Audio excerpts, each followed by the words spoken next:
আর দোয়া করছম যদ্দূর করে চেষ্টা করছম সাহায্য সহযোগিতা করে গেল এবং একখানে বুঝতে না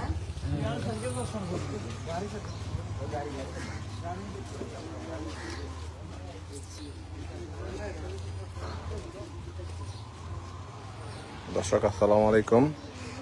যুক্ত হয়েছে নাজিরহাট পৌরসভা 4 নম্বর ওয়ার্ডের কুম্বারপাড়া থেকে। এখানে গতকালকে ভোর সকালে ভয়াবহ অগ্নিকাণ্ডে এই দোকানটি ক্ষতিগ্রস্ত হয়েছেন।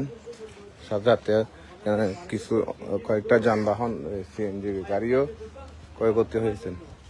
পরিদর্শনে আসছেন আমাদের মাননীয় সংসদ জননেতা জনাব সরলঙ্গি মহোদয়। উনি আশ্বাস দিয়েছেন এই যারা ক্ষতিগ্রস্ত হয়েছেন তাদের সহায়তা করার জন্য। ধন্যবাদ সবাই।